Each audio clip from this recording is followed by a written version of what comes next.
From Studio 3 at Buzz TV, it's The Horse's Mouth with Tom McManus. All right, welcome into another edition of The Horse's Mouth here on Buzz TV. Of course, back at my bar, back at Tommy Mac's, where we meet all kinds of people on this show. Brought to you by my good friends at truckcrashlaw.com. We're talking tech, we're talking performance, we're talking David Sillick. We got a great show lined up for you this time around. Let's welcome the panel. Connor Gettemy, Director of Sports Performance at Flagler, University of Flagler University. As I mentioned, my oldest daughter will be graduating from Flagler beginning of May. How long you've been at Flagler University? Flagler College. Sorry. Whatever. Flagler. How long you been at Flagler? My apologies. No, you good. January made it 4 years. Okay, great. And I'm there till they fire me. It's the best job I could ever ask for. Oh, man, I love it down there. No doubt about it. And they have some great athletics down there. Baseball is really good. Soccer, basketball. I mean, more than that, obviously, but plenty down there. How'd you get into it? How long you been in the strength and conditioning sports performance field?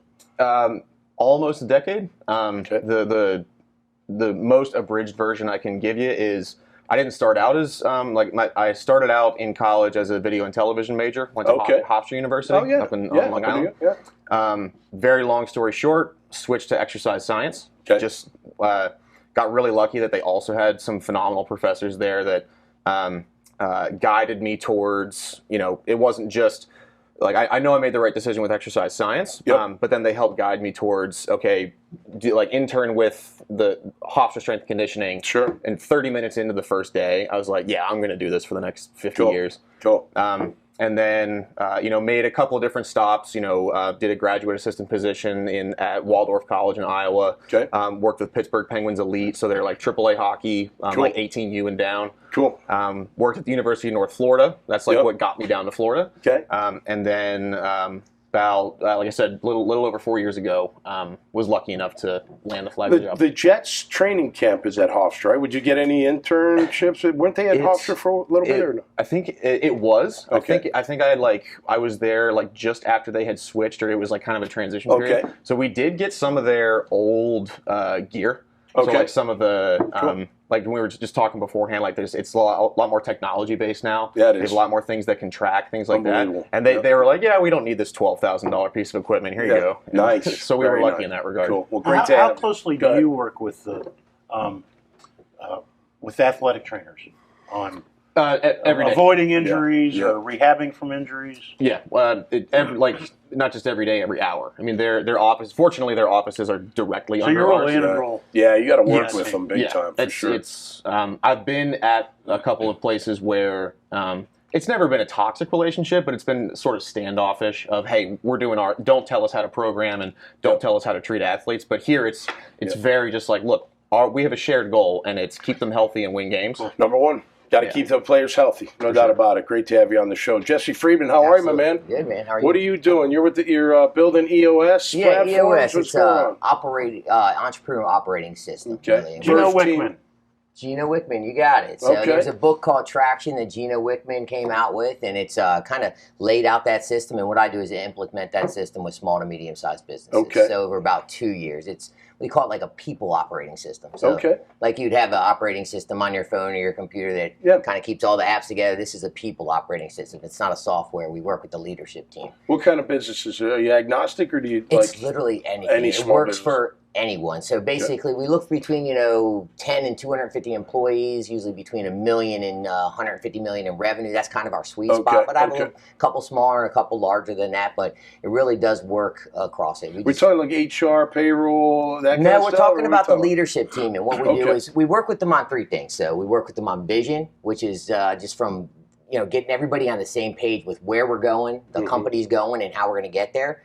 And then Traction, which is the name of the book, is really instilling discipline and accountability throughout the entire organization. So everywhere you look, you can see people executing on that vision. Okay. And then Healthy, just making sure that they're all cohesive, fun-loving, healthy team that likes to work together. Okay. Right people in the right seats. Right people in the right seats, building accountability chart, core values, building that vision, and putting in some metrics and stuff to measure. Goals to hit, that type of thing. Yep, exactly. My partner in TAB Jacksonville, Emery Ware, was an EOS implementer. Okay. Until we the alternative board based out of Denver launched something called Strat Pro.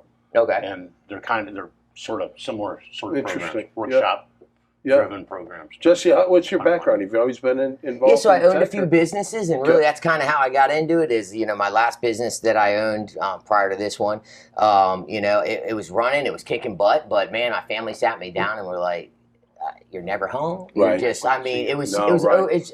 didn't even realize it. And I woke up, I was like, "Wow, I need to change." So I let go of that and went and started running another company with a guy that was one of my past clients, and he brought an EOS implementer, and I was like, I was just obsessed with it. I was like, man, if I had this, it gives you the freedom to have your life along with running this just and amazing it's so success. difficult to self-implement. It is. I've seen only a couple people do it successfully, but really, if you buy into the EOS process, it's best to have an outside implementer. You think this is crazy? Well, you think sports will ever get to that? You know what I mean? Like, because typically, like in a sports organization, you got your head coach, and he's just just talking. Like he's telling you his philosophy, and you're following it. I use sports as analogies the entire process because it really actually lines up perfect with it. To tell you the truth, it's trusting that the guy next to you is going to be doing their job. If you're sitting at center and you're left tackle, you need to make sure they're going to be hitting their block just as. Anyway, so if you're trusting, once you get the right people in the right seats, you're trusting them, and it's about working as a team. Yeah, it's everybody sharing that same value. You know better than anybody. You get that team, and they all kind of have that one mission, the Super Bowl, or I always say we're looking at not just getting to the Super Bowl. We're looking for building a dynasty. I guess I meant like, you think we'll get to that point? Like with this sports, like here's the player, like you worked out today, or do you know this? Whatever you got to fill in, whatever you got to fill in on this on the program, or what do you think? I don't know if automation's the right word, but again, certainly in the front office. I could see it working. I mean, it can run any business like that. It definitely them tracking their coaches and the trainers and what they're doing, metrics and stuff like that, and making sure from the up top that the core values that when they're hiring people on that they're going to fit the culture of the team, the organization. Absolutely. All right, we're going to wrap. Go ahead. Go ahead, Connor.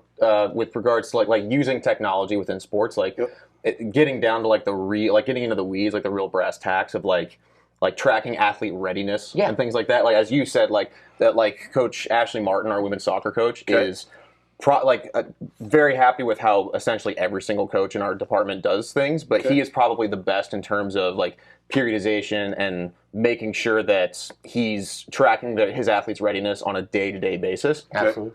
So I think that's kind of what you're referring to, that's more coaching based versus at the top administrative. No, so like me, I'm like I do it anyway. Like I got an injury, I got to rehab, I got to go in the ice tub, I got to do whatever I got to do. I'm just going to do it, but this is a way to make sure that everybody does it. Yeah, it's fascinating to me, but that's cool. Great to have you guys on the show, man. Thanks so much for your time, David. Always a pleasure. Hey, if you want to see these guys and what they're doing, you can go check them out at iwannabuzz.com. All my guests, you can see what they're doing right there at iwannabuzz.com. So until next time, stay safe and be cool out there, and we'll see you right here on The Horse's Mouth. Cheers.